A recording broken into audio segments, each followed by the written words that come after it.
Hello everybody, and welcome back to SheffPlays, and today we're talking about Transit. This is a map that I think is super underrated. I see in here a lot of people talk smack about it when it comes to Black Ops 2 Zombies, but I think genuinely it was innovative for what they wanted to do, what they were trying to do, and future goals for what Zombies was to become. And as always, we're going to go over some pros, we're going to go over some cons, and then we'll rate the map and I'll tell you whether or not I recommend it. Which, by the start of this video and the thumbnail, you probably already know the answer to that one. But yeah, let's get on down. For pros, I think the new cast of characters that was brought in was really fun. It's a cast that everybody's aware of now that plays zombies actively. Everyone, I think for the most part, enjoys them. Like, when they saw they were coming back for Alpha, Omega, and BO4, I saw a lot of hype for it. They were even added as Blackout characters. Like, it was a big hoot, and I was really glad to see them back and hear them again. And I know a lot of people were as well.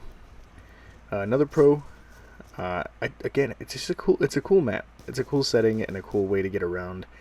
But the bus is nice, but it can be just as good as it can be bad, because it doesn't really seem to have like a static cycle of how long it takes, because sometimes while I was playing through this match it would take like 2 rounds, other times it would take like pretty much the second I got off the bus it felt like it was moving again.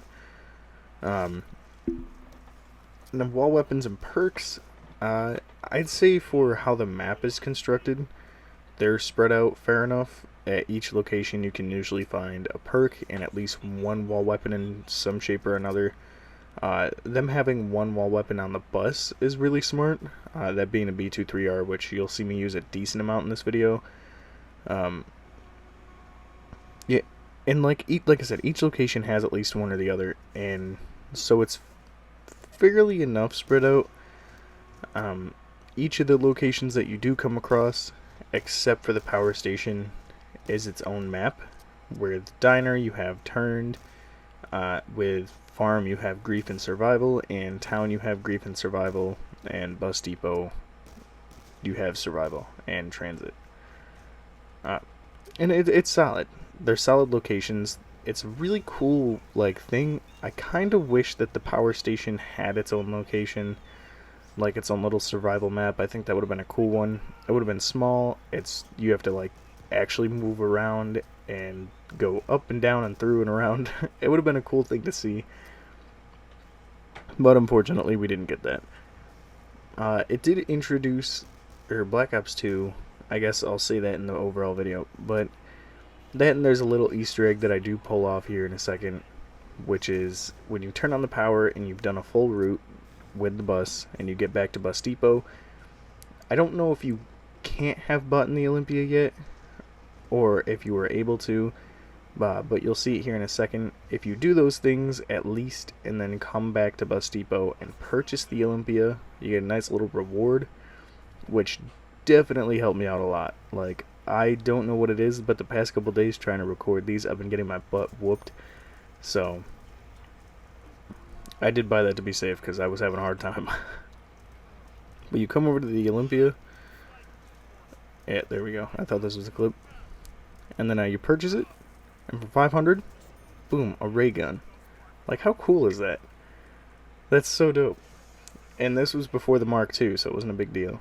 This is another, I wouldn't even call him a pro or con. He's just kind of something added to the map. When you turn on the power, the Avogadro spawns in. If I said his name wrong, I'm sorry. It's been a long time. But yeah, he's the easiest mini-boss out of any mini-boss Zombies has had. You just wait for him to shoot lightning, run up and knife him in the tummy, and then he dies. Yeah, you do that 4 times, and I thought maybe that was just like the first time, but I saw him 3 times, and each time it was just 4 knives, and he was done. But yeah, now some cons.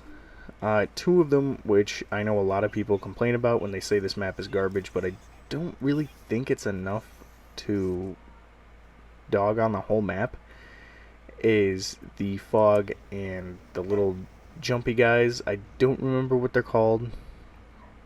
I almost called them the Demogorgons. But when you run through the fog, like if you miss the bus or you're trying to like get to somewhere specific, they latch onto your head, and you can shoot them if you see them before they do that.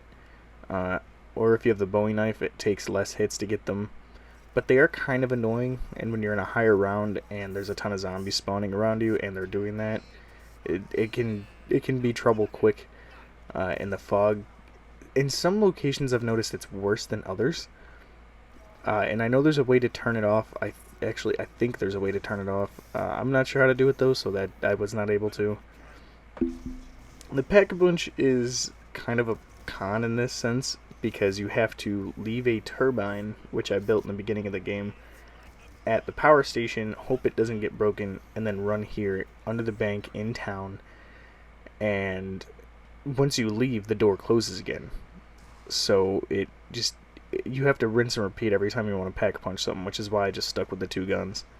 And this is one of 2 secret locations in the map, Nocturne Totem being one of them. The other one I didn't go to. I almost did, but I changed my mind because there's really nothing there.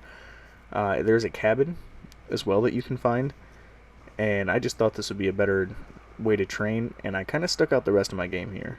So yeah, with really only like 3 cons and I think more pros, I really enjoy this map, and I don't think it gets enough love. I think if we ever do see Zombies Chronicles 2, I would love to see this in it. Like, I don't know, I feel like it has a ton of replayability. So yeah, I'm gonna give this map a 8.5 out of 10. I enjoy it thoroughly. I play it often. A lot of times when I'm like uploading a video, I'll jump on here and play a game. So yeah, and I do recommend it highly. Like, especially if you're on the fence about how you feel about it, haven't played it in a while and don't remember, definitely a solid like throwback. So yeah, I hope you enjoyed. Hope you're having a good day. If you're watching early on, have a good rest of your day. See you in the next one. And until then, keep surviving. And yeah, that's about it. See you.